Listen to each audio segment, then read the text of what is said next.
श्रीपादराजं शरणं प्रपद्ये। सद्गुरुनाथ परमपिता परमात्मा श्री गोपाल बाबा महाराज की जय। श्रीपाद श्रीवल्लभ चरितामृत लेखमाला लेखक क्रमांक 27।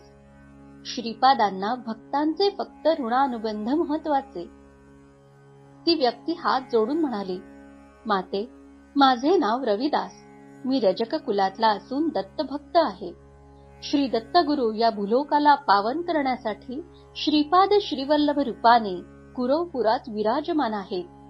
दूर दूरच्या भक्तांना ते आपल्या लीला प्रयोगांनी त्यांच्या अवताराबद्दल कळवत असतात, हे मी अनुभवाने सांगतो। श्रीपाद श्रीवल्लभ संपूर्ण चरितामृत अध्याय 17वा।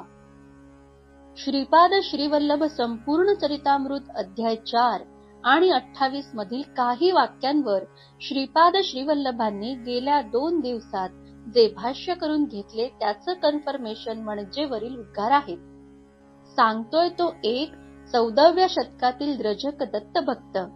त्या काळी 12 बलुतेदार पद्धत म्हणजे कामनिहाय समाज रचना असताना 675 वर्षांपूर्वीच्या काळात हे जे तो बोलला त्यावरून तो धोबी, त्याची धारणा सामान्य नव्हते।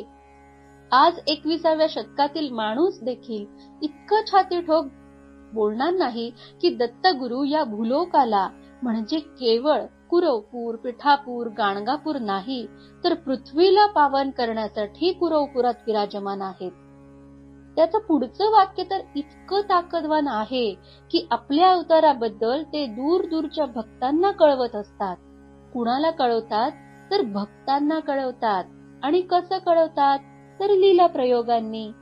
श्रीपाद लीला करतात हे आपल्याला माहित आहे, पण इथं शब्द वापरला आहे प्रयोगांनी। मती गुंग करणारा शब्द आहे।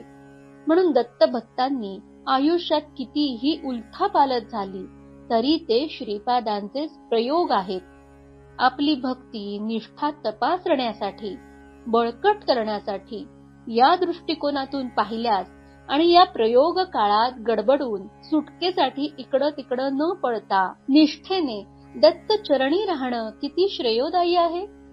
14व्या शतकात त्या व्यक्तीला प्रत्यक्ष दृष्टांत दर्शन सोडलं तर दुसरं माध्यम नव्हते।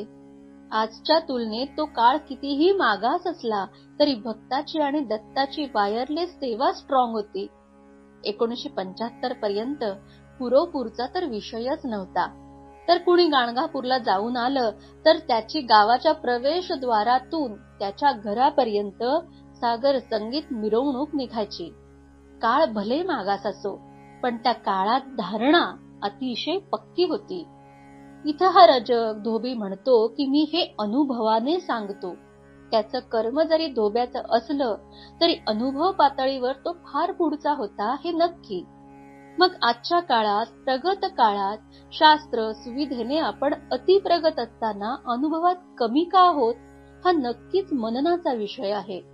हिराचंद गोपालचंद कोठारे। दिगंबरा दिगंबरा श्रीपाद वल्लभ दिगंबरा।